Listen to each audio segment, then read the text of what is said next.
Hey guys, what's up? Threads13 here for deucescrack.com, coming to you today with a video that I aim to be sort of a small primer on hand reading. The idea that kind of brought forth this video was that I wanted to ask, kind of put a thread out in the forum for you guys to have the opportunity to just throw out some questions, um, and ask some stuff that you think that could be kind of expanded on a little bit further in a video. And this was one that came up, that was kind of seconded and I thought was a pretty cool idea. I haven't seen personally any videos that just kind of talk about hand reading. So what I want to do is kind of do a short video on that. I don't think we'll probably go into a full 45-minute sort of video here today, talking about it. But I just want to put out some basic sort of some guidelines for you guys. So this was really kind of aimed a little bit more for guys probably playing the micros who are just now starting to play poker and trying to get an idea on what sort of assumptions they should make about how their opponents are playing poker. So this isn't necessarily aimed at people who feel like pretty confident with that sort of stuff. This stuff may just be stuff that you already know.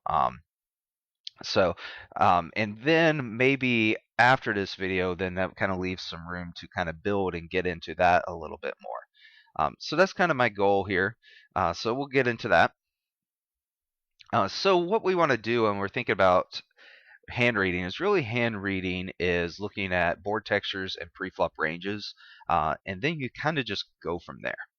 You have an assumption about their preflop range, and usually we can make some reasonable guesses at those.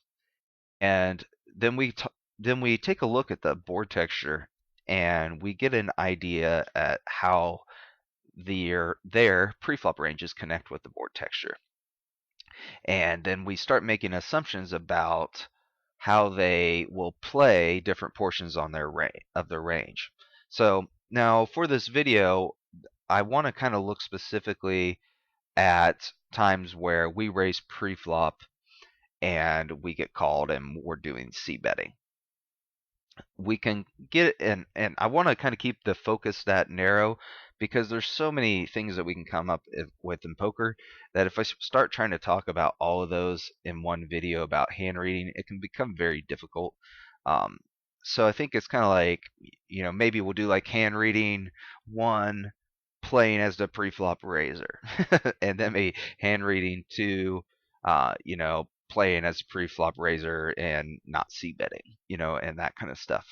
Um, I think that would be kind of a direction I'd be willing to go with this series if you guys will be interested in that. So certainly let me know. But I just want to let you know, kind of that's the sort of scenario that we're going to be focusing on today.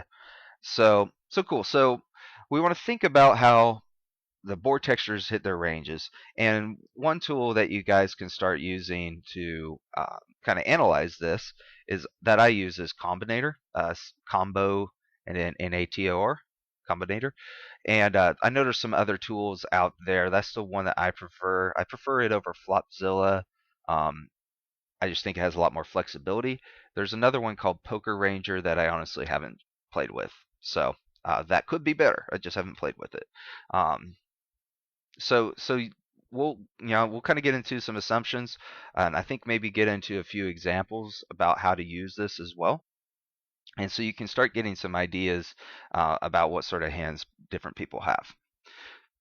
So okay, so here's some expectations or assumptions that I have about people when I have no information on them. Is if I c bet, they're not going to fold the flop when they have middle pair.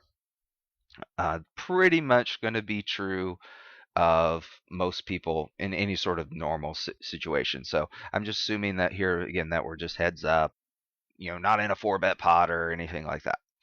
So another expectation is that top pair will not fold the turn, and another one is that middle pair will fold the turn.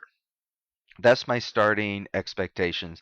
And the way I kind of think about poker is I really just start with some general expectations, and then I go from there and adjust them to the specific situation. So, for example, If we are playing, we go. We're playing versus loose players. Loose players tend to not fold the flop with third pair.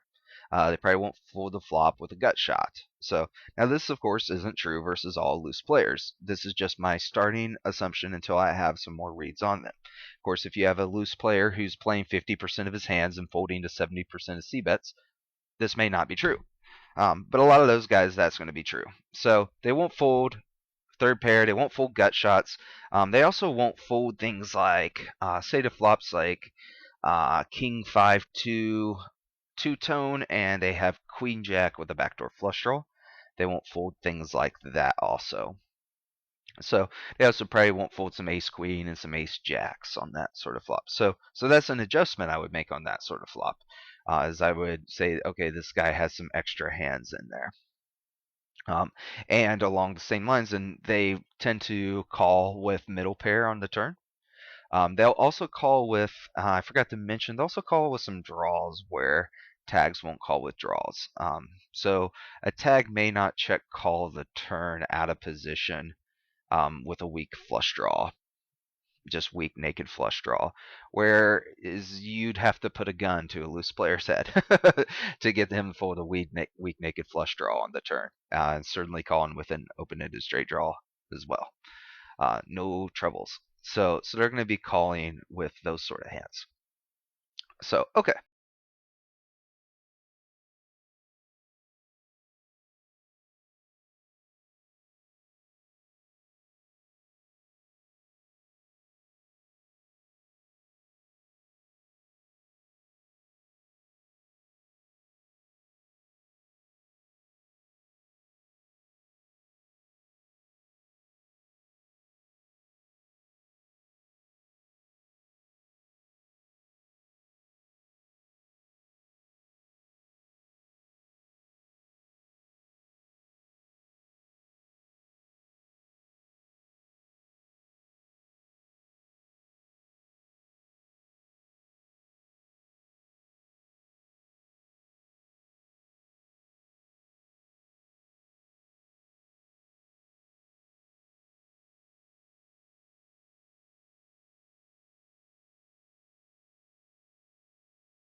um, and I think it's for the best. So this is an executive decision. So let's say, okay, so the two of diamonds. So any two diamonds um, makes us a flush draw. So now we're just going to select two diamonds and the suited hands like that.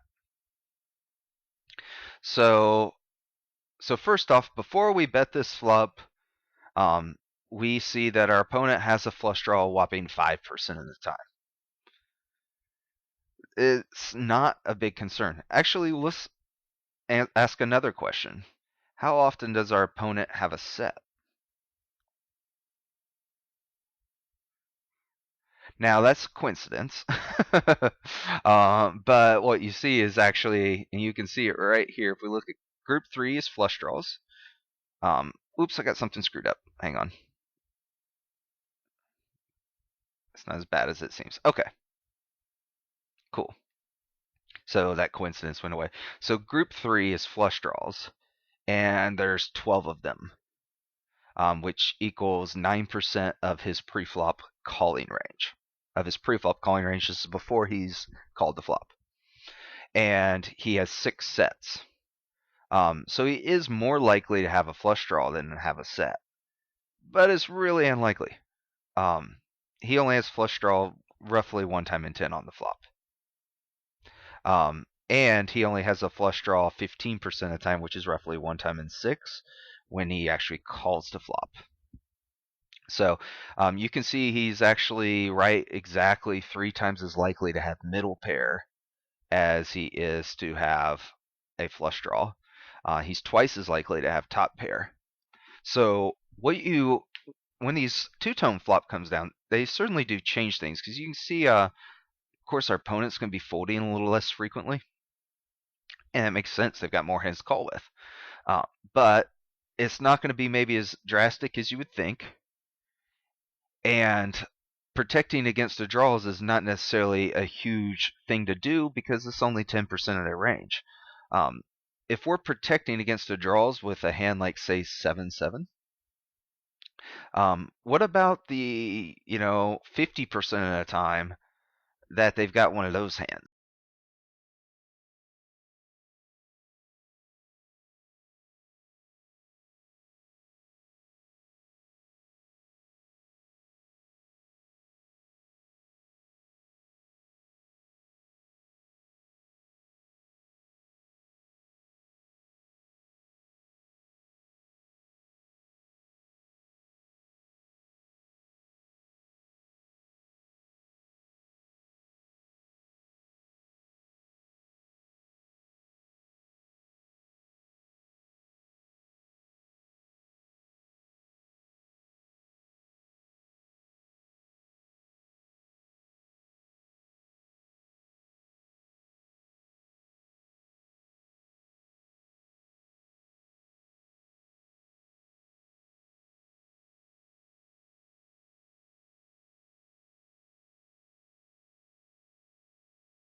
See a lot wider. We're going to see lots of this stuff. We're going to see this sort of stuff, calling raises, and this sort of stuff, and this, and these sort of hands. So maybe something like that. I wouldn't be surprised if he's not 3-betting you unless he has a premium hand. So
from board texture. I just it's fine where I was at. Um, this is probably a good time to notice, like, this is the sort of things that you really just do to get better at hand reading. Is, you just open these sort of programs, and I mean, I think it's just getting naturally curious and just looking at, okay, on this board texture, how often does a guy have middle pair? How often does he have a flush draw? And getting familiar with that, and then asking yourself, what can I do with this information? So let's take a look at another board texture. And I did it again. What's up with me? Don't need to do that. So let's just change this 5 to a 10 and see how that changes some stuff. Um, and I think it's going to be easier for me to clear at this point. So, okay. So he's still going to call with all these queens. So there's his queens. We'll keep the color scheme the same. So these will be all his middle pairs. They're here now, still focused on the 5. There's all his 10s. And here is his 2s. And okay. And 3s were the draws. So king, jack, ace, king, jack 9, jack 8, 9, 8.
With having flush draws.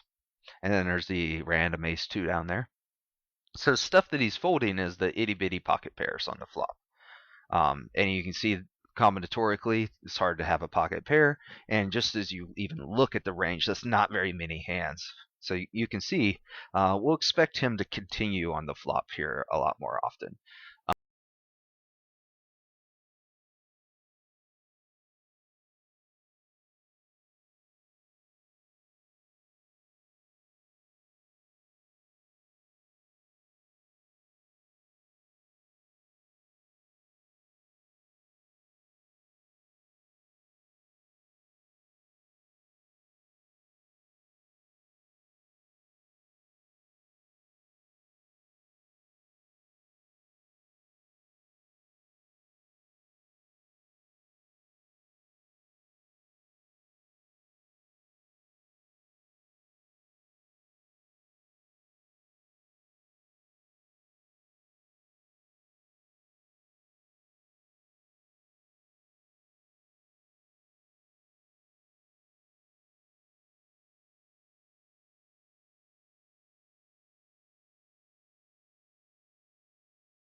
here, go mindlessly follow this sort of video. I want to give you guys some things to think about, and then get some feedback from you guys, and then maybe we can talk about some more things to think about from there, like by getting. So we talked about some very, very, just here's a board, here's a range, and a couple examples. But I mean, there's so many examples. That's the problem. Is that's why I want to give you guys the just the sort of the freeness, I guess, to go and just start analyzing this stuff on your own, and encourage that instead of saying like, and now on this board you should do this. I think that's not going to be nearly as productive for you guys' poker game, which is ultimately what I'm trying to get at here is, show you some things I think can help you guys improve. Um, so really, take a look at these, take a look at different turn cards and things like that, and you can get an idea on, uh, just having better intuition about what sort of hands people have. And with that, you can start thinking. It kind of can get the old, neurons going and fired up about what to do with that information. So, hopefully, you guys enjoyed this. This is quite a bit different than stuff I've been doing recently. So, you know, uh, definitely let me know what you guys think. I plan to kind of keep doing some stuff like this as a little bit more conceptual, uh, and just highlighting specific subject matter. So let me know if you guys have more. You can post it in the thread. It's there's two of them actually. One same thing, both in the micro forum and in the small stakes forum. Just saying, hey, shoot me some questions. Questions can be hands too, and we can analyze them and talk about that. So, but as always, hope you guys enjoyed this. This has been threads13 for deucescrack.com.